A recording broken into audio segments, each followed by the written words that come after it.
À ton avis, quel est aujourd'hui l'intérêt pour Emmanuel Macron de relancer les économies africaines? Est-ce que c'est une question d'hégémonie en Afrique? Je pense qu'il y a un intérêt clairement pour la France de ne pas laisser l'Afrique s'enfoncer dans la pauvreté. C'est plutôt une question économique qu'une question d'humanisme. La France a une grosse partie de ses multinationales qui produisent les biens primaires que sont l'énergie, les matières premières en Afrique. Donc il faut absolument que ces multinationales françaises, elles ne sont pas que françaises, mais il y a une grosse partie où elles sont françaises, aient une stabilité pour pouvoir travailler. Si demain vous avez une instabilité politique, due aux famines notamment, ces entreprises ne peuvent plus travailler. Donc il faut assurer une stabilité, on va dire, politique et économique à l'Afrique en l'aidant pour permettre à ces entreprises de pouvoir extraire des matières premières et les matières minières du sol africain. Parce que ces entreprises sont françaises. Et puis l'autre chose, c'est que la balance commerciale de la France est excédentaire envers l'Afrique. C'est-à-dire que nous exportons beaucoup de biens vers l'Afrique.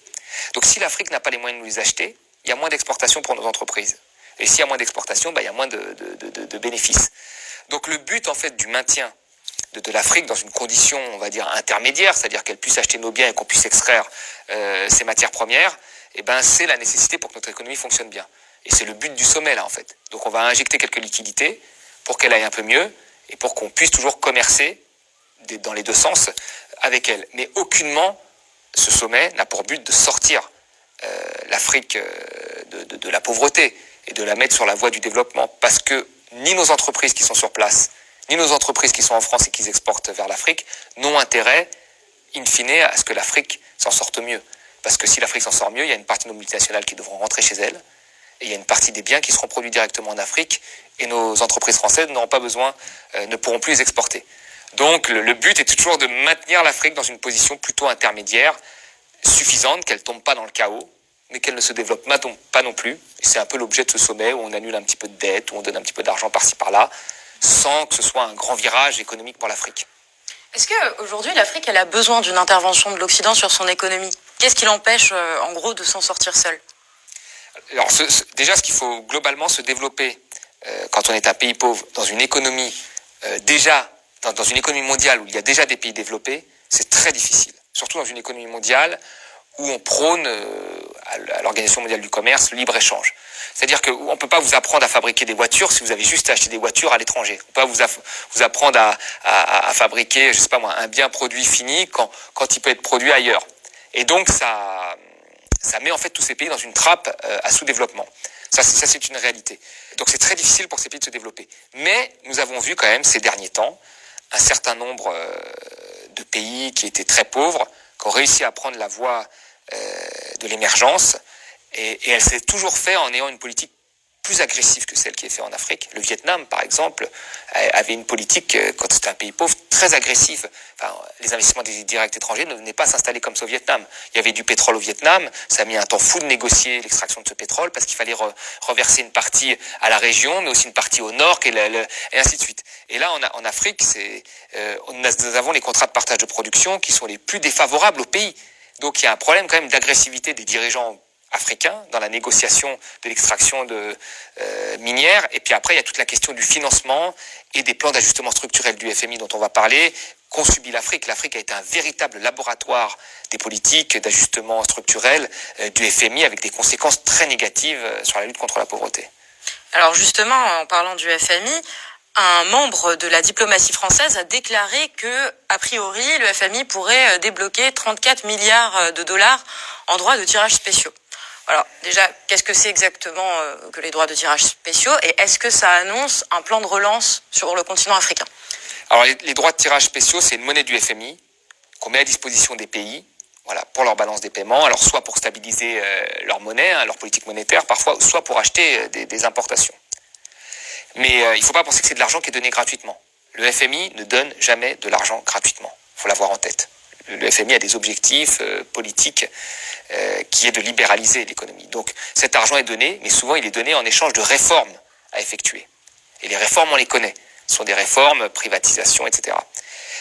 Et quand je disais que l'Afrique était le laboratoire des politiques libérales du FMI, il faut bien comprendre que je crois qu'il n'y a jamais eu autant de pays qui ont subi les politiques d'ajustement structurel du FMI que nous avons découvert en Europe avec la Grèce, notamment dont nous connaissons aujourd'hui les effets pour les Grecs. Les pays africains ont subi massivement ce type de politique. Et quand on regarde les résultats de ces politiques, on nous dit tout le temps, oui, mais ça n'a pas marché en Afrique pour des raisons autres que économiques. On nous dit c'est le climat, on nous dit c'est les guerres ethniques, on nous raconte plein de choses sur l'Afrique, mais on ne nous raconte jamais que ces politiques n'ont pas marché parce que c'est des politiques qui ne fonctionnent pas. Vous regardez en fait en Afrique, il y a eu des privatisations, le service public a reculé, les capitaux ont été libérés de tout mouvement, le marché du travail a été flexibilisé, enfin tout a été libéralisé. Et les pauvres sont devenus plus pauvres. L'Afrique, c'est le seul continent qui a vu sa pauvreté doubler ces 50 dernières années. Et c'est le continent qui a le plus appliqué les politiques d'ajustement structurel du FMI. Donc il y a vraiment une conséquence entre... Donc quand le FMI prête de l'argent, il faut toujours se méfier.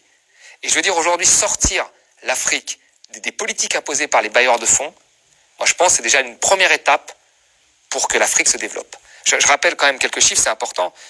C'est que l'Afrique, entre 1950 et 1970, avait un taux de croissance plus élevé qu'à partir des années 80. Or, à partir des années 80, c'est là où on a appliqué massivement les politiques d'ajustement structurel en Afrique. Donc c'est très important de rappeler que quand le FMI intervient, ça ne se passe jamais bien. Et en 2000, je dis une dernière chose, en 2000, il y a eu un changement de politique dû à Stiglitz qui critiquait beaucoup le FMI et à la société civile qui a beaucoup manifesté contre ces plans d'ajustement structurel dans des ONG européennes, américaines, mais aussi africaines. Et on est passé à des documents stratégiques de pauvreté où c'était le pays qui devait rédiger contre-échange de fonds du FMI. Donc on est passé d'une situation où le FMI imposait à une situation où le FMI devenait un professeur et il notait les copies. Et en fait, quand vous aviez un document où si les Africains, les dirigeants africains avaient proposé ce que moi je propose, ils auraient eu un 0/20 par le FMI. Ils n'auraient pas eu les fonds. Mais s'ils proposaient ce que proposerait Macron, libéraliser, flexibiliser, etc., bah là, on leur donnait de l'argent. Et puis à l'époque, attention, quand il y a eu ces documents, t'as toutes les économistes de gauche qui ont dit que c'était génial, que l'Afrique était maître de son développement, etc., ce qui était complètement faux. Mais chaque fois que le FMI donne de l'argent, il y a toujours un risque derrière parce qu'il y a des réformes qui sont imposées, jamais de l'argent gratuit. Et cet argent du FMI, il va passer par les pays africains, et c'est pour acheter des importations, il va finir dans les comptes des entreprises européennes. C'est tout. C'est un petit tour de passe-passe.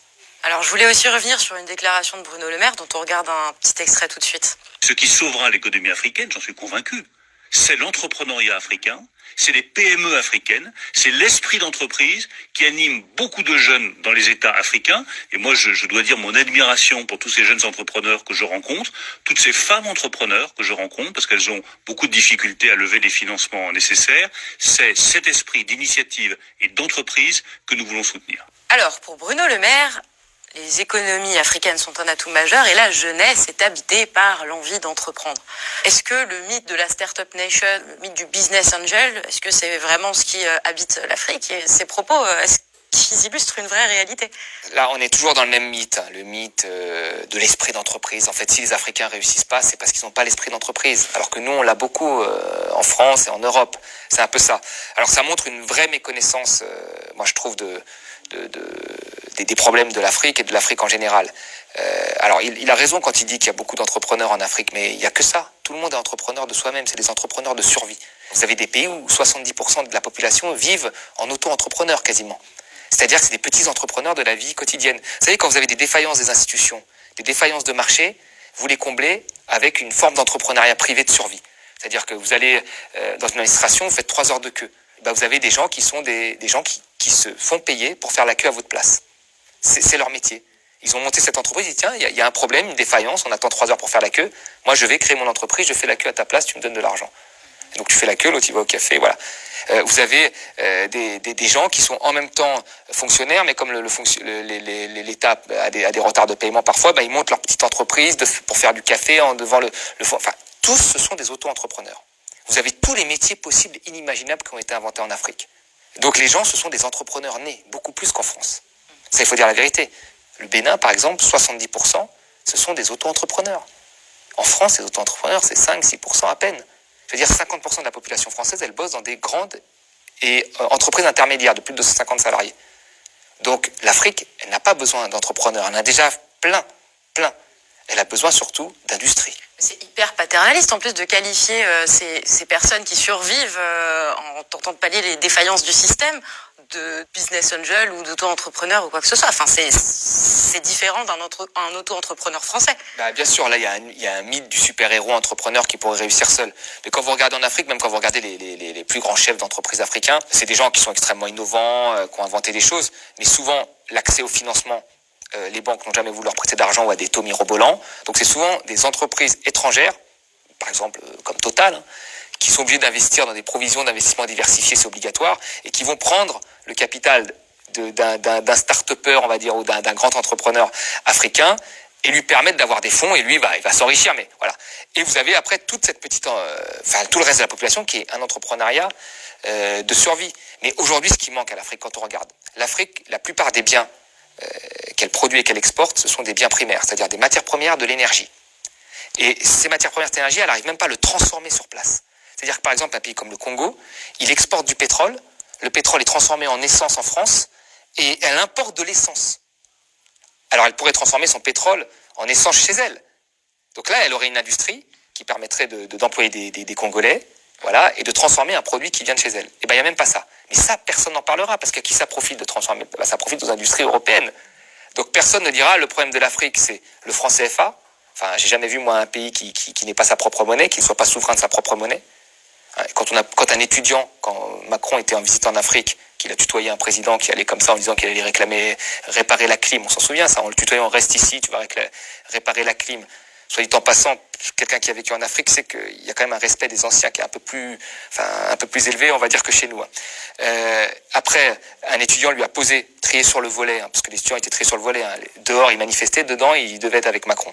Et ceux qui étaient dedans, il y en a un qui a eu le courage de poser cette question du franc CFA et de la souveraineté monétaire. Macron, il dit, est-ce qu'il y a un économiste dans la salle? Il dit ça, genre, le franc CFA, de ne pas être souverain de sa monnaie, c'est génial. Allez dire ça à la Chine, au Vietnam, vous allez voir comment ils vont vous répondre, ou à l'Amérique du Sud, vous allez voir. Enfin, la politique monétaire, c'est la base. Donc ça, on n'en parlera jamais. Le fait que quand une entreprise investisse en Afrique, qu'elle soit obligée d'investir, je sais pas moi, dans des raffineries, etc., comme des pays du Golfe le demandent, comme des pays d'Amérique du Sud, ça, il faut pas en parler. Vous voyez? Donc il faut dire, l'entrepreneur c'est super, on va te donner un peu d'argent, microcrédit, 2-3 euros, tu vas pouvoir arrondir tes fins de mois et c'est toi qui vas sauver l'Afrique. Non.